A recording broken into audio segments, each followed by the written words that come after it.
I've been an internet marketer for several years now. One thing I've noticed is that a lot of the marketers that create software products are the ones that end up having seven-figure businesses. So that's one of the reasons why you want to get into the software business. I'm not saying that you're going to have a seven-figure business or a six-figure business, but it is a very lucrative industry. Software products, they have a higher perceived value than all other forms of digital products such as ebooks, video courses, audiobooks, etc. And another advantage to getting into the software business is the barrier to entry. There's not much competition out there. If you create a software product that's, you're not going to have much competition with that compared to other forms of products. For example, if you write a how-to book on a certain topic, you're going to have lots of competition for that book. There's going to be lots of other people that's going to write something on similar topic. Okay.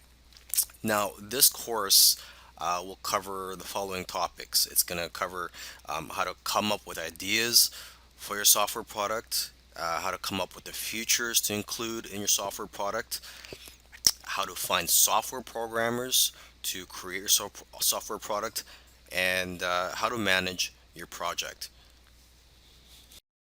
Coming up with ideas for your software. So before you create a software product, you need to know what it's going to bring to the table. You need to know what problems it's going to solve, because that's what what software tools do, is that they solve problems or potential problems. Okay, so first let's start with ourselves. Okay, do you have a problem in your business or personal life that can be solved with a software tool? Because let's face it, if you have a problem, I'm pretty sure there's going to be other people out there with similar problems as you. Okay, so your problem is not unique to yourself. You must also know your target audience that you plan to sell your software to. So basically, it comes down to two things. Okay, consumers have a particular problem that needs to be solved, and two, they are looking for something that will make their life easier. Okay, you can also look at social media, forums, and your customer base to get an idea of what types of problems your customers or potential customers have and what they're willing to pay for. Because most of the time, people will tell you what they want, and if you give it to them, they will buy it. Okay, and oftentimes it's simply a matter of taking something that already exists and making it better, or expanding on the current software. So you got to ask yourself, what software out there has room for improvement? Okay, and you got to remember this: it's not about just creating and selling software products.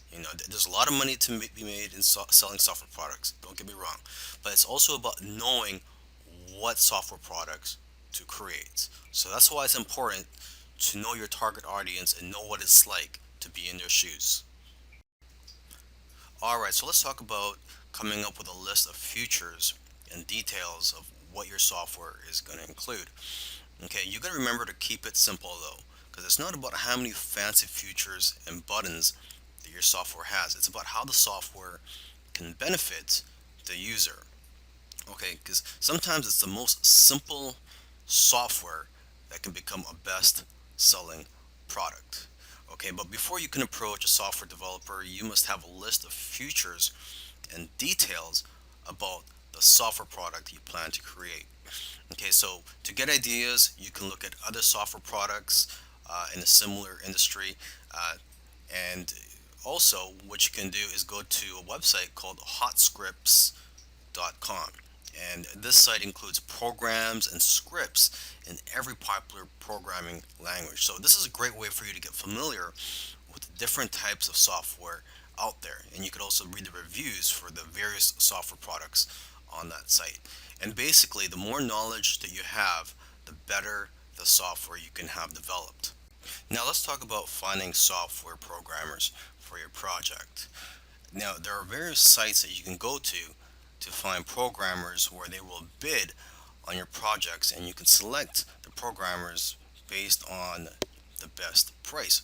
But remember, you have to also make sure to select programmers based on their skills, and how well you feel comfortable working with them. Okay, so I've listed a few sites, the most popular sites where you can find programmers. There's rentacoder.com, elance.com, scriptlance.com, and guru.com.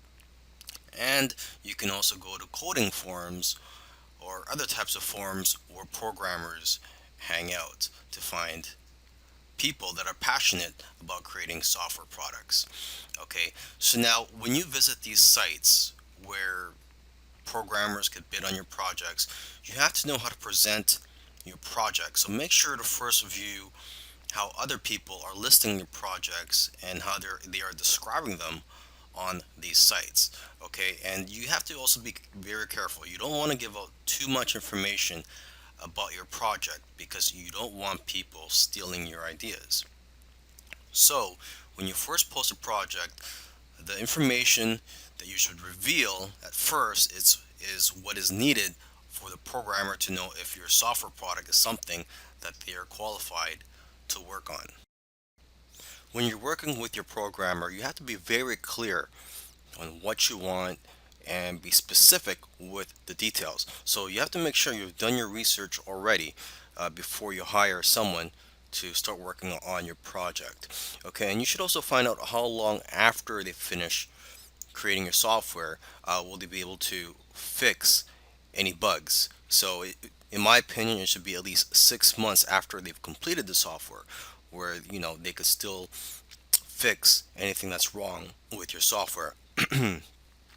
Another thing you want to do when you're creating a software product is not to just outsource everything to the programmer and then just be hands off. I mean, you really have to get involved and get your hands dirty if you really want this to be a successful software product.